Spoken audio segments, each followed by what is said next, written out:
Nagtrending sa ex family star Angel Locsin matapos niyang mag-congratulate sa pamangkin ng kanyang mister na si Nel RC na si Joaquin bilang bagong artista ng Star Magic ng ABS-CBN. Pagkatapos ng halos ilang taong pamamahinga at hindi pagpaparamdam sa publiko, muling nag-post na kanyang Instagram story si Angel para batiin si Joaquin. Ilang oras pa lamang ng post niya iyon ng actress, nagkaroon agad ito ng libo-libo mga shares and comments sa buong social media. Sa ilan sa kanyang mga tagahanga at mga netizens na halos lahat ng mga sinasabi nito na sana raw tuloy-tuloy na ang comeback ni Angel hindi lamang sa social media kundi maging sa harap ng telebisyon. Kitang-kita naman sa mga comment ng ilang mga netizens na sobrang na-miss na nila si Angel sa harap ng tabing at gusto nilang makita ito muli na umaakting kasama ang ilan sa mga sikat na artista hindi lamang sa serye ng ABS-CBN kundi maging sa ilang mga malalaking producer sa industriya tulad na lamang ng Viva TV. Sa kanyang naging post, ramdam ng kanyang mga tagahanga ang kanyang presensya agad sa social media.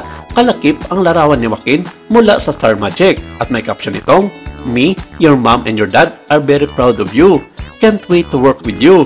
Kaya naman asang-asa ng fans at supporters ni Angels na muli siyang makita ulit at makitang umaarte sa television o pelikula dahil napabalita rin ito sa ilang mga payagan online tungkol sa isang malaking star noon na may malaking comeback teleserye sa ilalim ng ABS-CBN. Ito nga na raw ang duda ng ilang mga netizens at sinabi ng mga ito na si Angel Locsin nga ang taong tinutukoy ng mga entertainment insiders na malaking bituin na muling babalik sa harap ng tabing para sa malaking proyekto under ABS-CBN. Matatandaang simula nung matapos ang presidential election noong taong 2022 ay nag-showbiz at social media hiatus si Angel Locsin.